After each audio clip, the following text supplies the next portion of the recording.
Fasadun kabirun alimun mutahatikun wa akbaru minhu jahilun mutanasiku huma fitnatun fil alamina azimatun liman bihi ma fi diniyya tamasiku.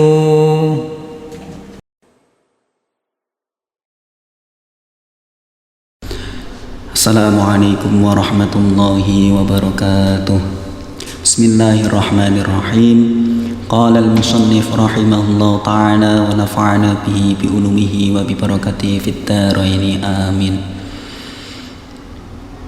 Fasadun kabirun alimun mutahatikun wa akbaru minhu jahilun mutanasikun huma fitnatun fil alamina azimatun liman bima fi dinihi yatamassaku.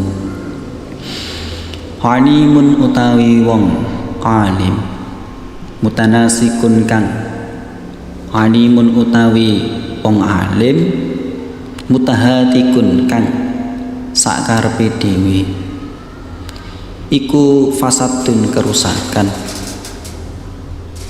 kabirun kang agung,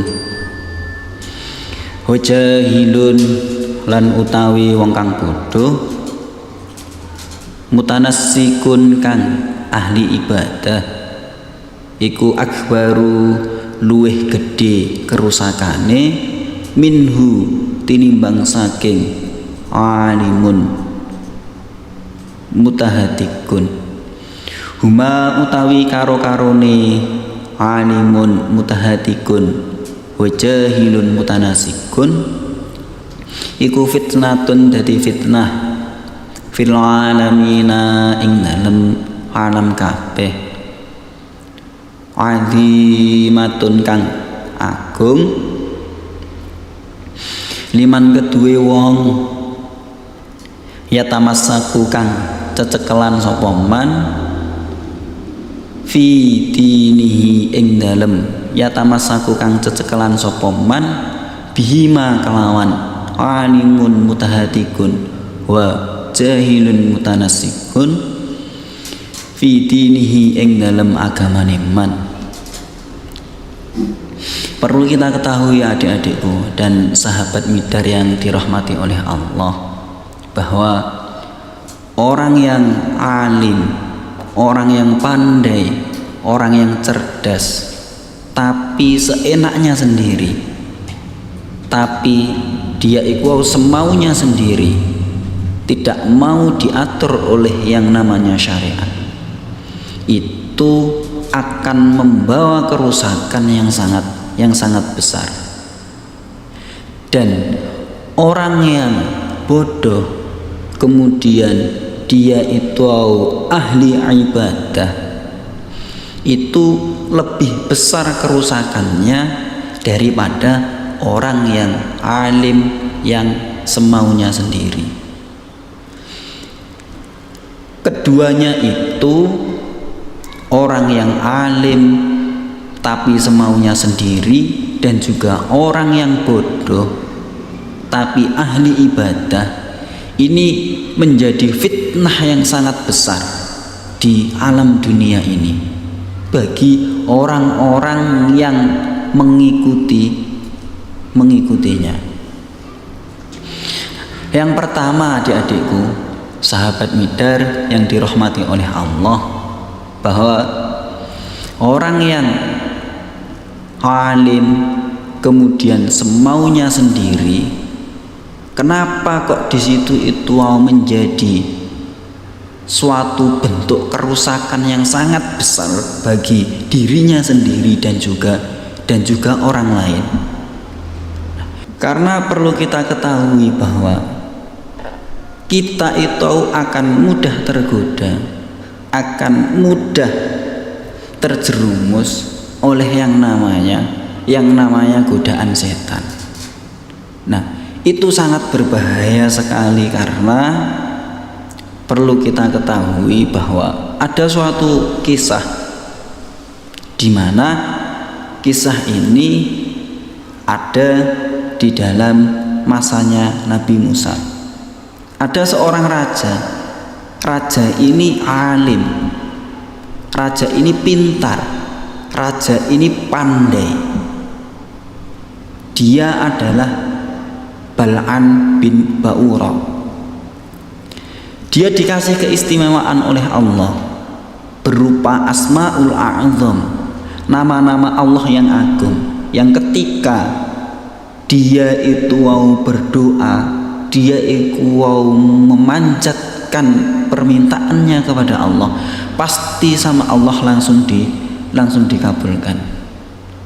Cuman dengan kealimannya ini, dia ini sangat senang dengan yang namanya harta dunia. Dia ini sangat senang dengan yang namanya pangkat. Sampai Bal'an bin Ba'ura ini menjadi seorang pelayan dari raja yang zalim, yaitu Raja Bala. Nah, dari sinilah singkat cerita Allah menjuluki Bal'an bin Ba'ura dengan anjing. Kenapa kok julukan tersebut disematkan ke Bal'an bin Ba'ura? Karena setiap perkataan yang diungkapkan oleh Bal'an bin Ba'ura berupa perkataan yang bijak, berupa mau'izah, mengajak kepada Allah, dia melakukannya. Kemudian ketika dia itu mau melarang apa yang dilarang oleh Allah, tapi dia itu juga melakukannya. Nah, ini perlu kita hati-hati, adik-adikku, sahabat Midar yang dirahmati oleh Allah. Ini sangat berbahaya sekali. Kalau kita itu memang pintar di kelas, kalau kita itu memang pandai di kelas, ya jangan kita itu mengejek, jangan kita itu mengolok-ngolok. Dengan kepandaian kita itu berani mengolok-ngolok teman kita yang belum sepandai kita. Kita berani mengkerdilkan teman kita yang belum bisa. Nah, jangan seperti itu. Maka setiap kali Bapak Ibu guru mengingatkan kepada kita, seandainya ada teman kita yang melakukan kesalahan dalam melakukan praktek, baik ikhwah wudhu, baik ikhwah sholat, kita ikhwah sebagai teman yang baik dan sebagai teman yang pintar, yang alim, kita harus membenarkannya. Itu yang sering dipesankan oleh Bapak Ibu guru kepada kita semua. Kemudian yang kedua, orang yang bodoh tapi ahli ibadah, ini juga membawa suatu kerusakan yang sangat besar sekali. Nah, kenapa?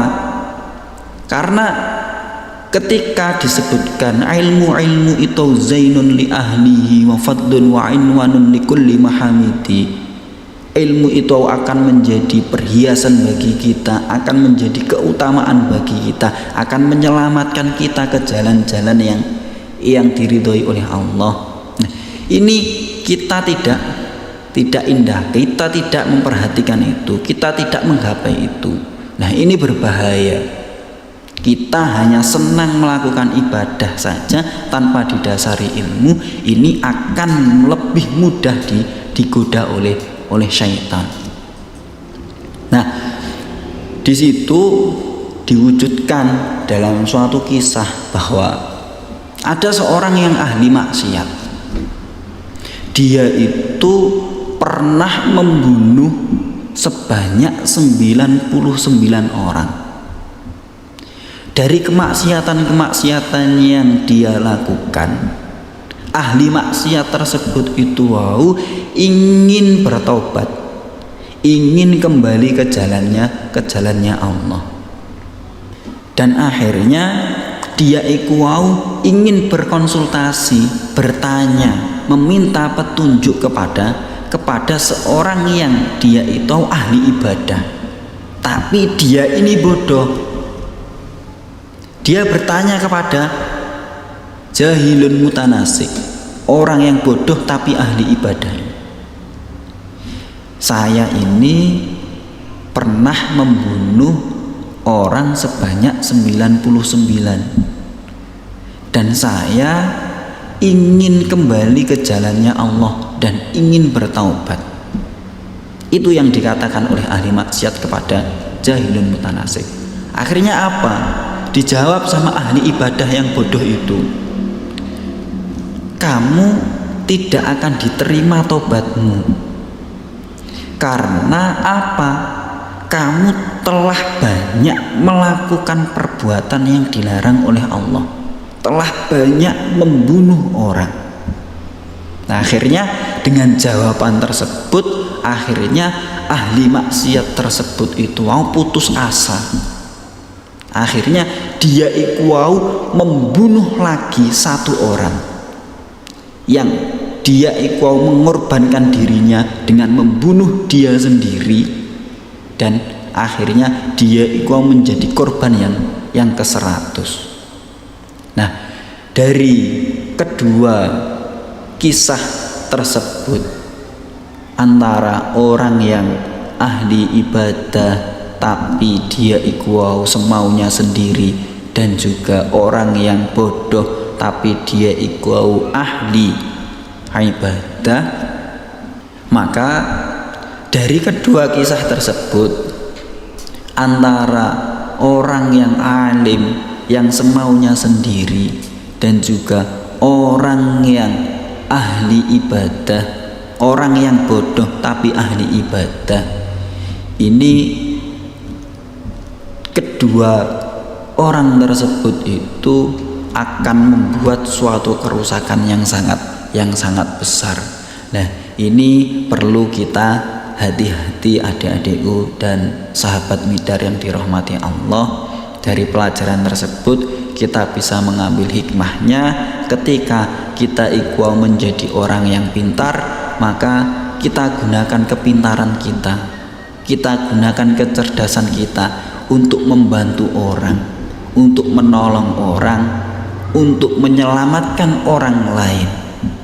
Dan ketika kita masih dalam keadaan bodoh, maka kita tingkatkan lagi belajar kita sempurnakan lagi belajar kita, agar kita tidak menjadi seorang yang ahli ibadah tapi bodoh. Mungkin itu cukup sekian dari kami. Semoga bisa memberikan manfaat bagi kita semua dan memberikan barokah, khususnya di momen Ramadan yang tercinta ini. Wa'afu minkum. Wassalamualaikum warahmatullahi wabarakatuh.